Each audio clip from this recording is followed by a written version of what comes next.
Bismillahirrahmanirrahim. Assalamualaikum warahmatullahi wabarakatuh. Bismillah, alhamdulillah, alladzi khalaqal mauta wal hayata liyabluwakum ayyukum ahsanu amala. Asyhadu an la ilaha illallah wahdahu la syarikalah wa asyhadu anna Muhammadan abduhu wa rasuluh. Allahumma shalli wa sallim wa barik ala nabiyyina Muhammadin wa ala alihi wa sahbihi wa man tabi'ahu bi ihsanin ila yaumiddin, amma ba'd. Qala Allah ta'ala fil Qur'anil Karim, a'udzu billahi minasy syaithanir rajim. Ya ayyuhalladzina amanu kutiba 'alaikumus shiyam kama kutiba 'alal ladzina min qablikum la'allakum tattaqun. Wa qala Rasulullah sallallahu alaihi wasallam, man nadara ayyuti'ullah falyuti'hu. Shadaqallahul azim wa sadaqa Rasulullahil karim walhamdulillahi rabbil alamin. Sahabat Cordova yang dirahmati Allah Subhanahu wa taala, puji syukur kehadirat Allah Subhanahu wa taala, Tuhan semesta alam yang telah menciptakan kematian dan kehidupan, yang telah melimpahkan kenikmatan, baik nikmat iman, Islam ataupun kesehatan. Salawat dan salam semoga tercurah kepada Nabiullah Muhammad junjungan yang telah memberikan pencerahan yang banyak dengan ilmu pengetahuan. Semoga kita mendapatkan syafaatnya di yaumul kiamah. Amin ya rabbal alamin. Sahabat Cordova yang dirahmati Allah Subhanahu wa taala, di mana kabar kalian semuanya? Kami rindu dengan kalian, dan kalian pun pasti rindu dengan guru-guru kalian. Semoga kultum yang guru-guru kalian sajikan sebagai menu pembuka sambil menunggu kumandang azan menjadi perekat rindu kita atas doa-doa yang sudah kita lantunkan kepada Allah Subhanahu wa taala. Sahabat Cordova yang dirahmati Allah Subhanahu wa taala, pada kesempatan kali ini, di hari yang ke-19, Mister akan berbagi ilmu dengan kalian, yaitu tentang i'tikaf.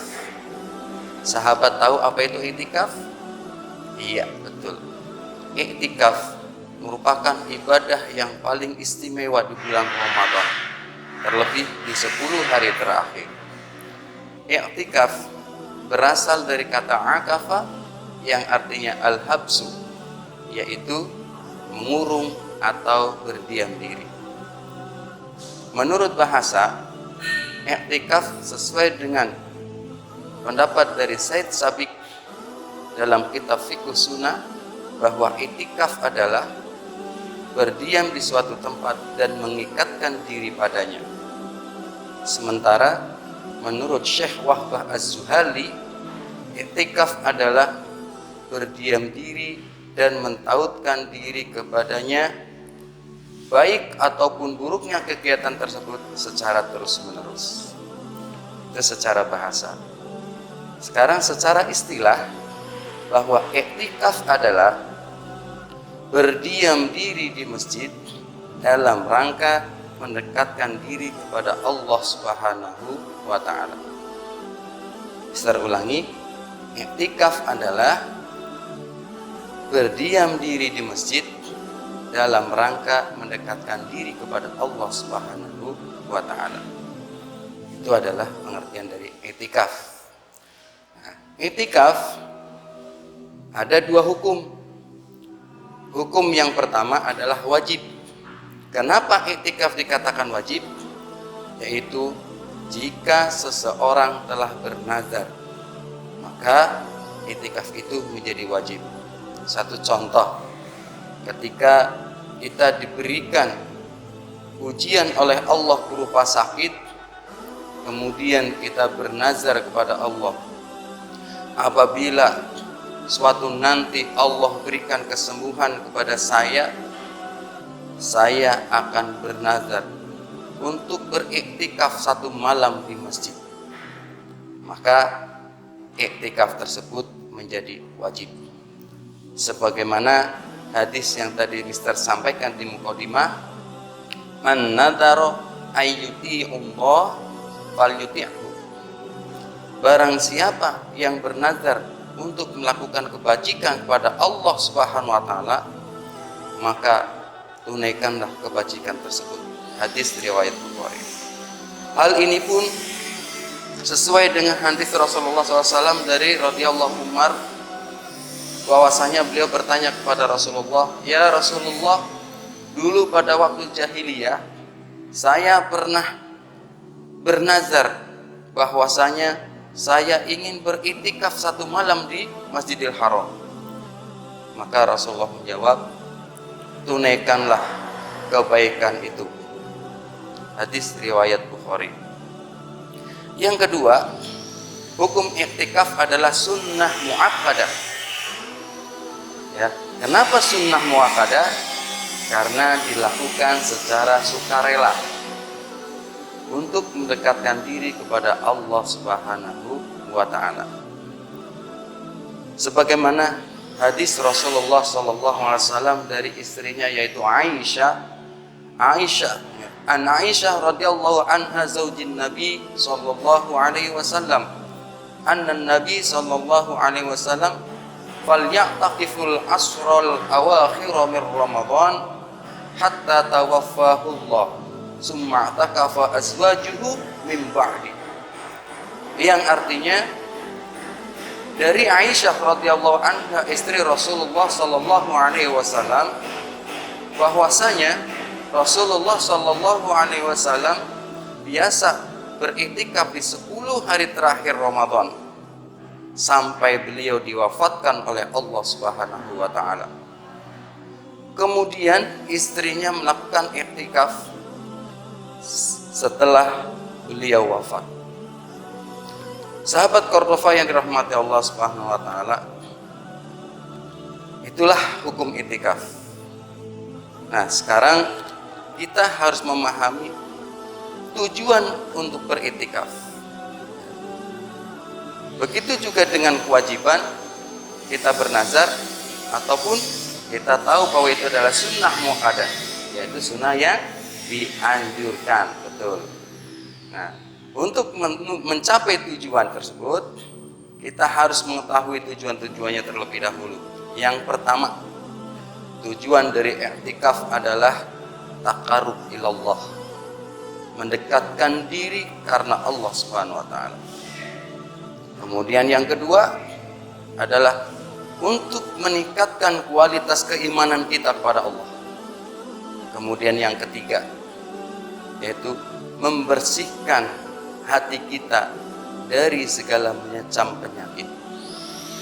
Membersihkan hati kita dari segala macam penyakit, baik penyakit riya, penyakit takabur, penyakit hasad, penyakit dengki, penyakit ghibah, dan penyakit-penyakit yang lainnya yang dapat merusak amalan-amalan ibadah kita kepada Allah Subhanahu wa taala. Dan yang keempat adalah memburu Lailatul Qadar. Sahabat tahu Lailatul Qadar sebagaimana dalam firman Allah Subhanahu wa taala di surat Al-Qadar 1 sampai 5 yang insya Allah nanti akan disampaikan oleh guru yang lainnya. Sahabat Cordova yang dirahmati Allah Subhanahu wa taala, untuk mencapai tujuan tersebut maka dibutuhkan kesungguhan dari kita. Yang pertama yaitu kita bersungguh-sungguh untuk beribadah kepada Allah dengan full power, dengan tenaga yang maksimal, dengan ibadah yang maksimal, supaya keempat tujuan tersebut kita dapat meraih dengan sukses. Kemudian yang kedua adalah kita menjaga wudu, sebagaimana dalam kisah Bilal bin Rabah yang sudah disampaikan oleh Ustadzah Endah Damayanti, bahwasanya terompah Bilal sudah mencapai duluan terlebih dahulu di surga. Karena apa? Beliau selalu menjaga wudu. Kemudian yang ketiga adalah kita bermuhasabah, mengingat-ingat masa lalu kesalahan-kesalahan kita kepada Allah Subhanahu wa taala. dan kita memohon ampun kepada Allah Subhanahu wa taala. Kemudian yang keempat adalah kita berbaik kepada saudara-saudara kita, teman-teman kita, sahabat kita, ataupun orang yang ada di sekitar kita. Hablum minallah, hablum minanas. Hubungan kepada Allah baik, maka hubungan kepada manusia juga pun harus lebih baik. Sahabat Cordova yang dirahmati Allah Subhanahu wa taala, setelah kita mengetahui tentang arti iktikaf, hukum iktikaf, kemudian tujuan iktikaf, maka berhak kita untuk mengetahui keutamaan dari iktikaf tersebut. Sahabat tahu keutamaan dari iktikaf? Baik, Mister akan mulai. Yang pertama, keutamaan orang yang beriktikaf kepada Allah adalah selalu senantiasa setiap saat mendapatkan pahala dari Allah Subhanahu wa taala. Mengapa demikian? Karena setiap niat dia mendekatkan diri dan berdiam diri di masjid, maka pahala baginya. Salatnya, zikirnya, doanya, taqarrub ilallahnya, tadzabur, tafakur, semuanya dihiasi dengan ibadah-ibadah di masjid. Semuanya akan mendapatkan pahala dari Allah Subhanahu wa taala. Bahkan tidurnya pun ketika dia diniatkan karena Allah Subhanahu wa taala untuk mendekatkan diri, maka berbeda pahalanya dengan tidur yang di rumah. Itu yang pertama. Kemudian yang kedua adalah mengikuti sunnah Rasulullah Sallallahu Alaihi Wasallam, sebagaimana tadi di hadis yang Mister sampaikan dari Aisyah, bahwasanya Rasulullah Sallallahu Alaihi Wasallam biasa melakukan i'tikaf 10 hari terakhir di bulan Ramadan sampai beliau diwafatkan oleh Allah Subhanahu wa taala. Kemudian yang ketiga adalah mendapatkan Lailatul Qadar, mendapatkan kemuliaan dari Allah, mendapatkan satu malam yang lebih baik daripada 1000 bulan. Masya Allah, semoga kita mendapatkan malam Lailatul Qadar di bulan ini, di Ramadan ini, di 10 hari terakhir ini. Sahabat Cordova yang dirahmati Allah Subhanahu wa taala, setelah kita paham semuanya, maka kita harus paham juga tempatnya. Sesuai dengan arti dari i'tikaf, bahwasanya i'tikaf tempat yang paling utama adalah di masjid. Lantas, bagaimana dengan kondisi yang sekarang? Yang sekarang dalam kondisi yang darurat dengan suatu musibah, maka silahkan saja bagi yang bisa menunaikan i'tikaf di masjid, maka lakukanlah di masjid. Tapi bagi yang tidak bisa di tahun ini, khusus tahun ini, sebagaimana kita mengikuti anjuran dari para ulama yang di Indonesia, kutipan dari Kiai Haji Profesor Dr. Din Samsudin, beliau menyampaikan, jadikan rumah-rumah kita sebagai tempat ibadah, jadikan rumah kita menjadi masjid. Nah, oleh karena itu, dalam kondisi yang seperti ini, kita tidak bisa melakukan i'tikaf di masjid, maka beriktikaflah kita di rumah, semata-mata niatnya dalam rangka mendekatkan diri kepada Allah Subhanahu wa taala. Insya Allah, dengan niat ikhlas dalam kondisi yang darurat seperti ini, masjid pun bisa kita pindahkan di rumah-rumah kita. Tapi ingat, khusus di tahun ini, karena kondisi yang tidak memungkinkan. Sahabat Cordova yang dirahmati Allah Subhanahu wa taala, itu saja yang dapat Mister sampaikan. Semoga bermanfaat buat Mister pribadi dan pada kalian, dan kita bisa beriktikaf di rumah-rumah kita.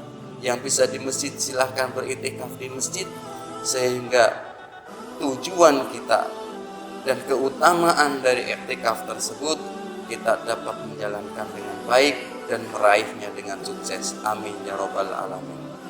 Dari sekitar cukup sekian, marilah kita tutup dengan doa. Asyhadu an la ilaha illallah, astaghfirullah, nas'aluka ridhaka wal jannah wa na'udzu bika min sakhatika wan nar. Allahumma innaka 'afuwun karim, tuhibbul 'afwa fa'fu anna ya karim. Allahumma innaka 'afuwun karim, tuhibbul 'afwa fa'fu anna ya karim. Rabbana atina fid dunya hasanah wa fil akhirati hasanah wa qina adzabannar. Walhamdulillahi rabbil alamin. Subhanakallahumma wa bihamdika asyhadu an la ilaha illa anta astaghfiruka wa atubu ilaik. Wassalamualaikum warahmatullahi wabarakatuh.